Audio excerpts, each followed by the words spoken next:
मित्रों नमस्कार। आज हम आदि काव्य रामायण और आदिकवि वाल्मीकि के विषय में पढ़ेंगे। तो आइए आदिकवि वाल्मीकि का परिचय पहले देख लेते हैं। महाभारत के उल्लेख और रामायण की कथा से यह सिद्ध होता है कि वाल्मीकि श्री रामचंद्र कालीन ऋषि थे। स्कंद पुराण के अनुसार वाल्मीकि के पिता का नाम प्रचेता था। वाल्मीकि जी का वास्तविक नाम अग्निशर्मा था।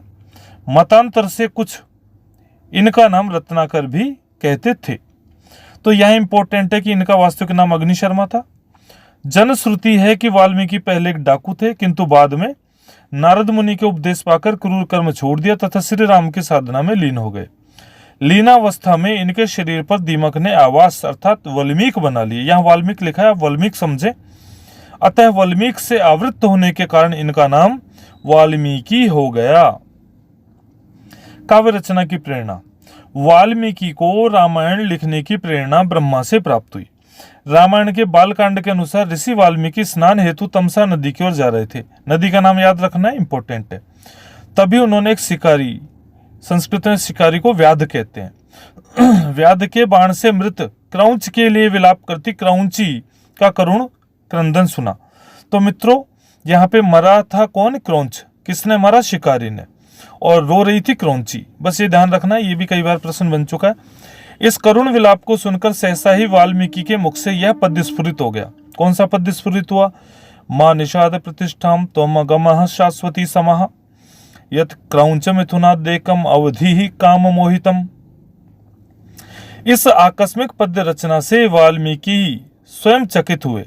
तदनंतर ब्रह्मा ने आकर राम विषयक कथा लिखने की प्रार्थना की। देखो ब्रह्मा जी ने क्या कहा इनसे। ब्रह्मा जी ने कहा, कुरु राम कथाम पुण्याम श्लोकबद्धाम मनोरमाम, यानी रामायण की रचना कीजिए, पुण्य रामायण की रचना कीजिए जो श्लोकबद्ध और मनोरम हो। ठीक, यही रामायण रचना में कवि के लिए प्रथम प्रेरणा, फर्स्ट मोटिवेशन यही है मित्रों। अब देखते हैं रामायण का काल। रामायण के रचना काल के बारे में भी मतभेद है, आप समझ रहे हो, किंतु अनेक विद्वानों की समीक्षा के आधार पर निष्कर्ष निकाला गया। क्या निष्कर्ष निकला? कि रामायण वैदिक साहित्य की समाप्ति अर्थात 700 ईस्वी पूर्व और बौद्ध धर्म के उदय अर्थात 500 बीसी के बीच में रखा गया है। अपने प्रक्षिप्तांशों के साथ प्रायः द्वितीय शताब्दी ईस्वी पूर्व में रामायण वर्तमान स्वरूप में स्थिर हो चुकी थी। अब हम देखेंगे रामायण के स्वरूप को। रामायण में 24,000 श्लोक हैं। इस कारण ही यह चतुर्विंशति सहस्री संहिता कहलाती है। बालकांड में भी कहा गया है, चतुर्विंश सहस्त्राणि श्लोकानां मुक्तवान ऋषि तथा सर्ग शतान पंच षटकांडानि यथोत्तरम। यानी इस श्लोक के अनुसार रामायण में 7 कांड है। कैसे? यहां लिखा है षटकांड और साथ में उत्तरकांड। ठीक, फिर कहा पंच शत सर्ग, यानी 500 सर्ग है। ठीक, रामायण का वर्तमान स्वरूप निम्न है। दोस्तों देखिए, रामायण में 7 कांड है, बालकांड, अयोध्याकांड, अरण्यकांड, किष्किंधाकांड, सुंदरकांड, युद्धकांड और उत्तरकांड। अब इसको याद रखने की शॉर्ट ट्रिक बता रहा हूं। बालक अयोध्या, अरण्य की, सुंदरी युद्ध का उत्तर देगी। भाई रामायण का मसला ऐसा था कि राम रावण युद्ध हो गया। अब भाई आंसर कौन दे इसका, युद्ध क्यों हुआ? तो मित्रों इसका मैं केवल ट्रिक बता रहा हूं, इसको अदरवाइज मत लेना। तो देखो, बालक अयोध्या, अरण्य की, सुंदरी युद्ध का उत्तर देगी। बस यही इसकी शॉर्ट ट्रिक है। जय श्री राम। तो यहां पर आप देखिए, सबसे छोटा कांड कौन सा है मित्रों? किष्किंधा कांड। सबसे बड़ा कांड कौन सा है? युद्ध कांड। 111 सर्ग किसमें है? उत्तरकांड में। कुल कितने सर्ग है? 645। प्रायः यही पूछे जाते जो हम बताए, सबसे छोटा सबसे बड़ा, और 111 किसमें? कुल सर्ग कितने। ठीक है, इस प्रकार से अपन आगे बढ़ते हैं। रामायण के विविध संस्करण। विभिन्न क्षेत्रों विविध संस्करण रामायण के मिलते हैं। विभिन्न क्षेत्रों में विविध संस्करण मिलते हैं। किसी में सर्ग या श्लोक अधिक है, किसी में कम है। आपको पता है ये वस्तुतः प्रकाशन भेद है, किसी संस्करण में अधिक है, किसी में कम है। वर्तमान में रामायण के 4 प्रसिद्ध पाठ भेद प्राप्त होते हैं। पहला लेते हैं बंबई संस्करण। ठीक है, इसे मुंबई संस्करण भी कह सकते हैं। 1902 में केपी परब, नाम याद रखिएगा, केपी परब के संपादन में निर्णय सागर प्रेस बंबई से इसका प्रकाशन हुआ। भारत में यह संस्करण सर्वाधिक लोकप्रिय है। इसे देवनागरी संस्करण भी कहा जाता है क्योंकि बॉम्बे में हुआ, महाराष्ट्र में यह क्षेत्र है, तो इससे आप समझ सकते हैं देवनागरी संस्करण यह कहलाएगा। इस संस्करण पर नागेश द्वारा अपने आश्रयदाता राम के नाम से लिखी तिलक टीका मिलती है। अन्य शिरोमणि एवं भूषण नामक टीकाएं भी इस पर मिलती है।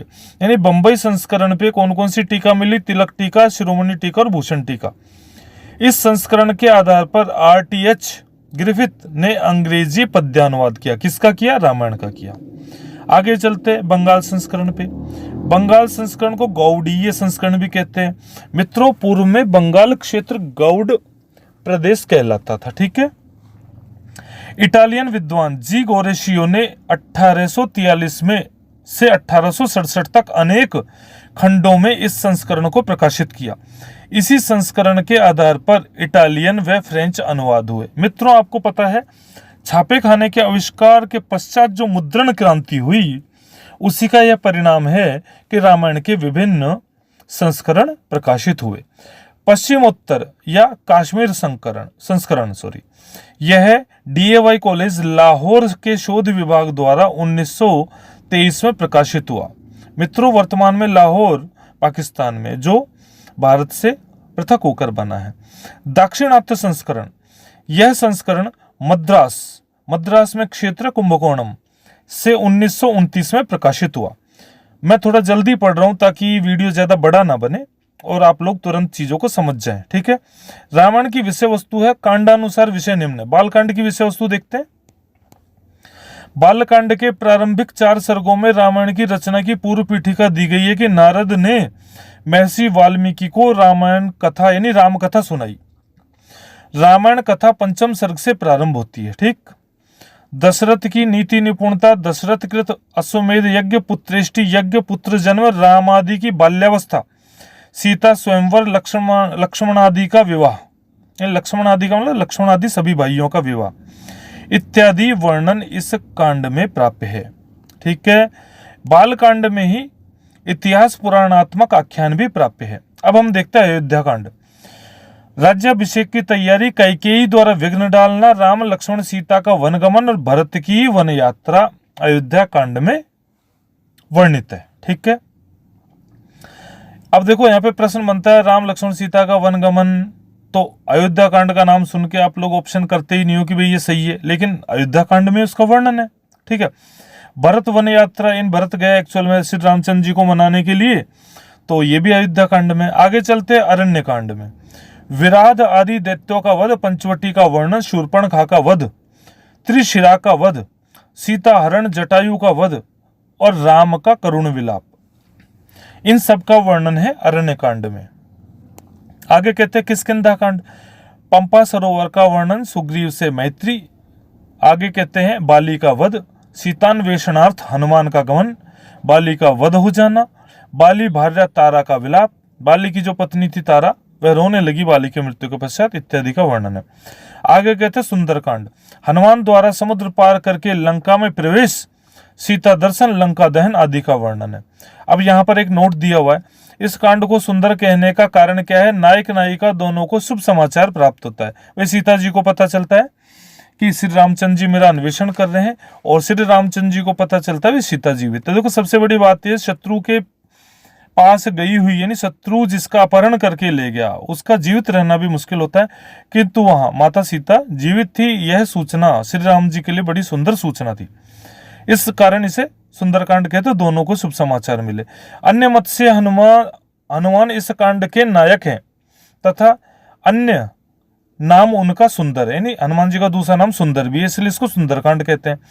जबकि कुछ विद्वानों के अनुसार अन्य कांडों की तुलना में अधिक काव्यात्मक वर्णन होने के कारण सुंदरकांड का परिचायक है। तो ये चलो ये मान लेते भाई इसलिए सुंदरकांड कहते हैं। इस प्रकार से चलो आगे बढ़ते हैं। तो दोनों तथ्य याद रखने आपको, तो ठीक है। आगे युद्धकांड, सेतु निर्माण, राम रावण युद्ध, रावण का वध, अग्नि परीक्षा सीता जी की। ठीक है। आगे कहता है अयोध्या आगमन, राम राज्याभिषेक, ग्रंथ माहात्म्य आदि का वर्णन है। नोट यहां पर देख लेते हैं।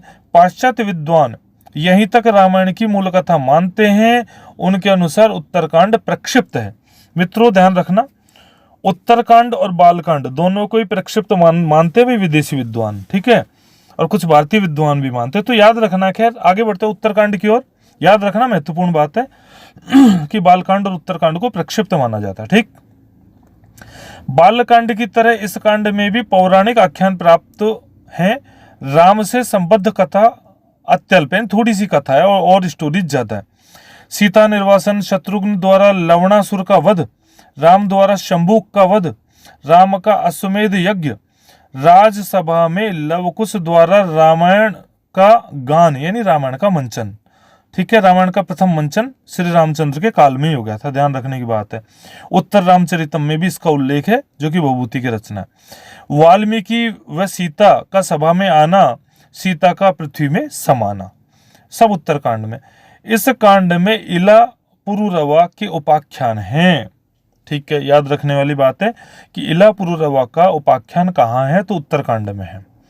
आगे बढ़ते हैं रामायण में रस का परिपाक। यद्यपि रामायण में करुण, श्रृंगार और वीर रस का व्यापक प्रयोग है, तथापि कवि का विशिष्ट अवधान करुण रस की ओर है। अतः रामायण में करुण रस को अंगित्वेन स्वीकार किया गया।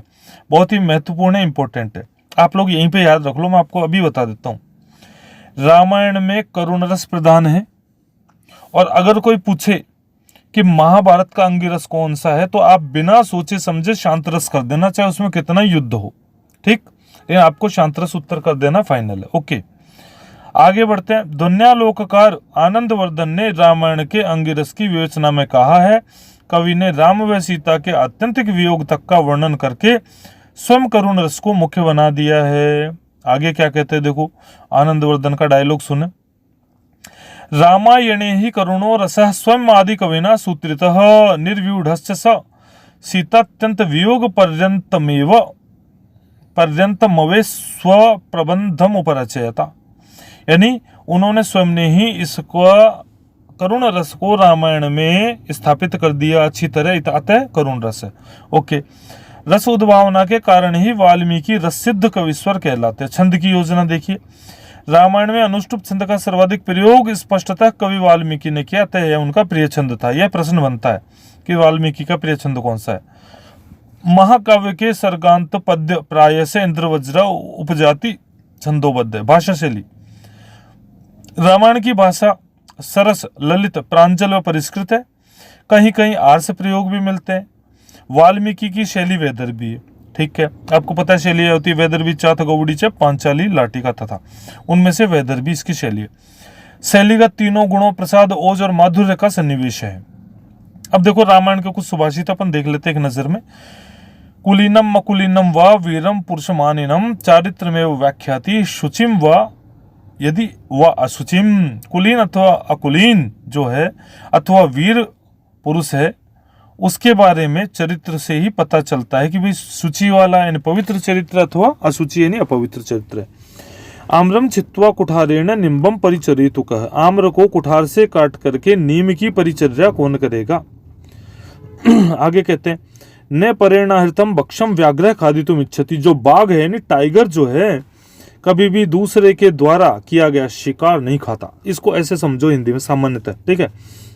आगे कहते हैं भाई परीक्षा की दृष्टि से पढ़े, थोड़ा स्पीड से देते हैं।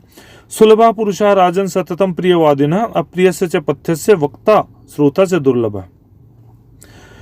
हे राजन, सतत प्रियवादी लोग तो सुलभ हैं, लेकिन पथ्य यानी उचित बात और अप्रिय बात के वक्ता भी दुर्लभ है, तो श्रोता भी दुर्लभ है। उत्साहवंतः पुरुषा नावसीदन्ति कर्मसु। कर्म करने में उत्साही पुरुष कभी भी थकता नहीं है, कर्म को करता है, ओके।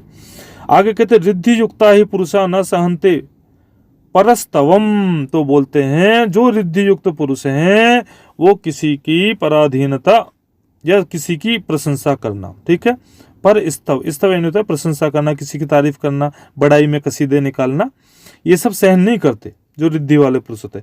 भयम भीताधि जाए थे, यानी भीत होने वाले को ही भय परेशान करता, कष्ट पहुंचाता है। रामायण के उपजीव काव्य के रूप में, रामायण जो है वो उपजीव काव्य के रूप में ज्यादातर कई सारे काव्य इसके आधार पर लिखे गए, तो उसको समझे। किसी काव्य की कथा वस्तु के मूल स्रोत को उस काव्य का उपजीव कहा जाता है। यानी कई सारी जो अगर रामायण के आधार पर जो भी रचनाएं हैं उनका उपजीव रामायण है, इसको ऐसे समझो। रामायण की रामकथा ने सहृदयों पर ऐसा प्रभाव किया कि किसी कवि के लिए रामकथा से संबद्ध कथानक का आश्रय अपने काव्य की प्रसिद्धि और गौरव के लिए आवश्यक सा हो गया। अतः उस समय रामायण के आधार पर रामायण के परवर्ती काल में बहुत सारी रचनाएं लिखी गई, तो परकालीन कवियों ने इसको उपजीव्य बना। ठीक, रामायण के उत्तरकांड में स्वयं वाल्मीकि जी रामकथा की उपजीव्यता को इन शब्दों में कहते हैं, नैयान्यो हर्रति काव्यानाम यशो भाग राघवाद रीते।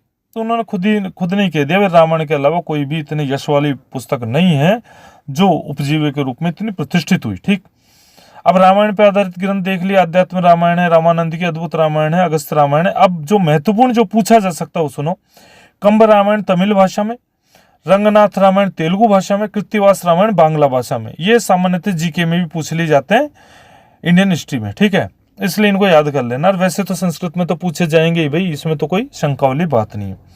रामचरितमानस तुलसीकृत है, अवधि में है। ठीक है, ये समस्त ग्रंथ रामायण के आधार पर। ठीक, अब महाकाव्य देखिए, रावण वध जो भट्टी का है, तो इसे भट्टी काव्य भी कह देते हैं, चूंकि रावण वध काव्य को, है ना, चूंकि भट्टी काव्य ने लिखा।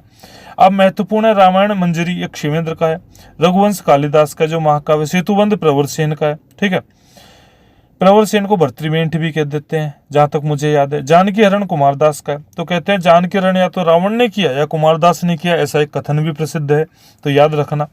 आगे रूपक ग्रंथ है, प्रतिमा नाटक भास, अभिषेक नाटक भास, महावीर चरित बहुभूति, उत्तर रामचरित बहुभूति। महावीर चरित का मतलब महावीर जैन वाले नहीं है, ये महावीर स्वामी जी नहीं है, महावीर यहाँ पे श्री रामचंद्र को कहा गया, इसलिए बहुभूति की महावीर चरित में राम के आधारित रचना है। ठीक, कुंदमाला दिंगनाग।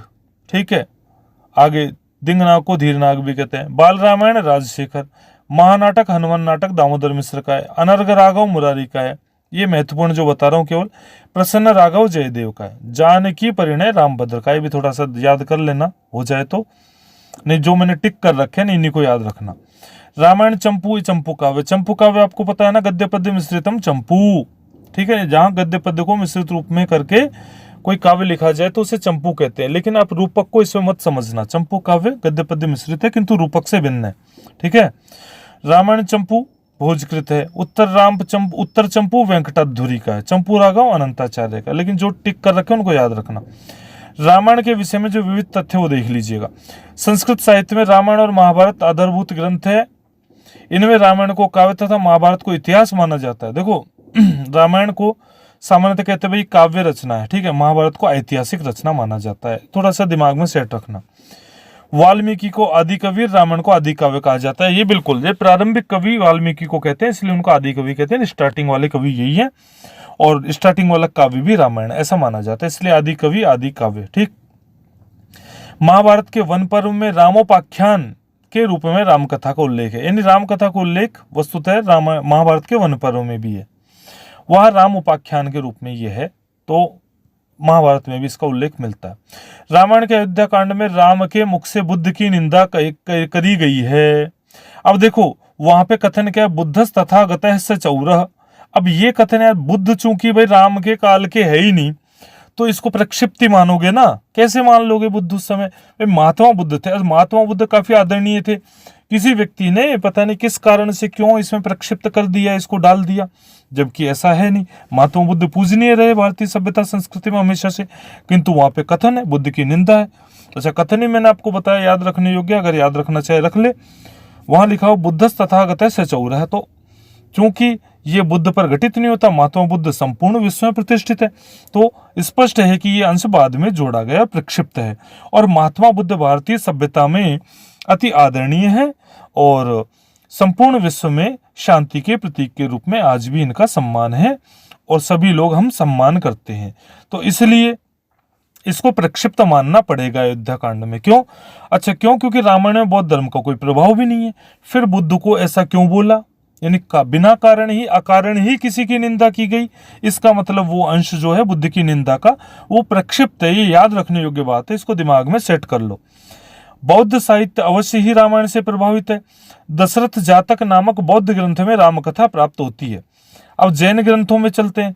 जैन ग्रंथों पर भी रामायण का प्रभाव मिलता है। जैन कवि आचार्य विमल सूरी ने रामायण का प्रथम रूपांतर 118 सर्गात्मक प्राकृत काव्य पउमचरिउ अब इसको देखो सेट करो, ये वस्तुतः प्राकृत में लिखा हुआ है, तो क्या हो गया पद्मचरितम। तो यह पद्मचरित पद्म श्री रामचंद्र जी को कहा जैन ग्रंथों में, इसलिए पद्मचरितम। ठीक, आगे बढ़ते हैं। भवभूति ने उत्तर रामचरितम में ब्रह्मा के मुख से वाल्मीकि को आद्य कविरसी कहा गया है। भवभूति ने उत्तर रामचरितम में साक्षात ब्रह्मा के मुख से वाल्मीकि को आद्य कवि असी यानी प्रारंभिक कवि है ऐसा कहलवाया। ठीक, आगे बढ़ते हैं। रामायण के 24,000 पद्य गायत्री मंत्र के 24 वर्णों से संबंध रखते हैं। गायत्री में 24 वर्ण होते हैं, अतः माना जाता है कि प्रत्येक 1000 श्लोक के बाद गायत्री के नए वर्ण से श्लोक प्रारंभ होता है। ठीक है, गायत्री मंत्र में कितने वर्ण? 24। ठीक, अब उन 24 वर्णों में से प्रथम वर्ण उठाया और सपोज करो प्रथम 1000 का पहला श्लोक लिख दिया, फिर द्वितीय 1000 का दूसरा श्लोक द्वितीय वर्ण पे लिख दिया, ऐसे करके 24 वर्णों पे 24,000 पद्य जो यहाँ पे लिखे गए हैं। तो प्रथम पद्य जो है ना उसको गायत्री मंत्र के वर्ण से प्रारंभ किया गया, ऐसे समझना है, प्रत्येक 1000 का प्रथम वर्ण। ठीक, आगे लेते हैं। भोजने रामायण चंपू में वाल्मीकि को मधुर काव्य शैली का मार्गदर्शक कहा है। क्या कहा भोजने? मधुमय भणिति नाम मार्गदर्शी महर्षि। ये कौन है? ये कि राजा भोज परमार जो कि वस्तुतः संस्कृत प्रेमी थे, ये वो हैं, याद रखने वाली बात है।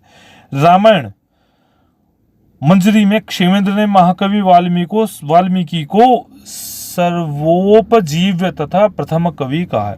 सर्वोपजीव्य का मतलब सभी काव्यों के लिए उपजीव्य उपलब्ध कराने वाले, उपजीव्य क्या? रामायण। ठीक, तो अब इन्होंने देखो यहाँ पे श्लोक भी दिया है, देखो क्षेमेंद्र का, नुमः सर्वोपजीव्यम तम कवीनाम चक्रवर्तिनम यशेन्दुधवलैः श्लोकैर्भूषिता भुवनत्रयी स वह पुनः तो वाल्मीकि सुक्तामृत महोदधि ओंकार एव वर्णानाम कवीनाम प्रथमो मुनि।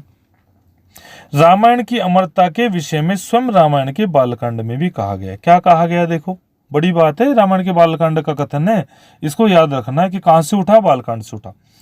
अब ये भी मुझे प्रक्षिप्त लगता है, क्यों? क्योंकि भाई जो किताब मतलब पुस्तक लिखने के प्रारंभ में ही आपने उसकी प्रशंसा प्रारंभ कर दी, पुस्तक तो पूरी नहीं हुई, बालकांड तो स्टार्टिंग का कांड है ना। ठीक, आप लोग डायलॉग याद रखना, बालक अयोध्या अरण्य की सुंदरी युद्ध का उत्तर देगी, आपको 7 कांडों का नाम याद हो जाएंगे। यावत स्थास्यन्ति गिरयः सरितश्च महीतले तावद रामायण कथा लोकेषु प्रचरिष्यति। प्रसिद्ध संस्कृत विद्वान प्रोफेसर सत्यव्रत शास्त्री ने थाईलैंड की राम कथा पर आश्रित संस्कृत महाकाव्य श्री राम कीर्ति महाकाव्य लिखा। आपको पता है मित्रों, थाईलैंड के शासक को आज भी राम नाम की उपाधि दी जाती है, ये याद रखना, जीके का क्वेश्चन है, जनरल नॉलेज में भी कहीं पूछा जा सकता है। ठीक है, अब आगे देखते हैं। नोट क्या है? प्रोफेसर सत्यव्रत शास्त्री ज्ञानपीठ पुरस्कार प्राप्त करने वाले प्रथम संस्कृत विद्वान है, याद रखना। ज्ञानपीठ पुरस्कार पहला किसने लिया? सत्यव्रत शास्त्री ने। आगे लेते हैं। कुश और लव ने ही सर्वप्रथम रामायण का मंचगान यानी रामायण का मंचन किसने किया? कुश और लव ने किया। ठीक, नल चंपूकार त्रिविक्रम भट्ट ने वाल्मीकि को नमन करते हुए रामायण के विषय में कहा। क्या कहा? सदूषणापि निर्दोषा सखरा अपि सुकोमला नमस्तस्मै कृतायेनो रम्या रामायणी कथा। रामायण पर टीका देखते हैं। रामायण पर टीका है गोविंदराज कृत रामायण भूषण, राजा राम वर्मा कृत रामायण तिलक और बंशीधर व शिव सहाय कृत रामायण शिरोमणि आदि प्रायः 30 टीका ग्रंथ लिखे गए। दोस्तों ये जो है ना गोविंदराज की टीका रामायण भूषण, ये प्रायः पूछी जाती। गोविंदराज एक बहुत बड़े टीकाकार थे और इन्होंने बहुत सारी टीकाएं लिखी, तो ये इनका रामायण भूषण टीका आपको याद रखना है। और राजा राम वर्मा की रामायण तिलक आपको याद रखना है, ये बहुत ही इंपॉर्टेंट है दोनों। ठीक है, और बंशीधर व शिव सहाय का अगर याद रख सको तो ठीक है, किंतु ये दोनों अधिक महत्वपूर्ण है। तो मित्रों हार्दिक धन्यवाद। पढ़ते रहना, मैं कहता हूँ पूरा वीडियो देखा करो भाई, पढ़ना है, याद करना है, परीक्षा पास करनी है तो मेरी बात मान लो। मुझे वैसे भी समय नहीं मिलता, अगर मैं कोई वीडियो बनाता हूँ उसको पूरा देख लिया करो। जो नया वीडियो चाहिए ना उसका आप कमेंट बॉक्स में कमेंट डाल दो तो मैं उसके ऊपर वीडियो बना दूंगा। ठीक है ना? ओके, धन्यवाद, thank you so much, miss you all.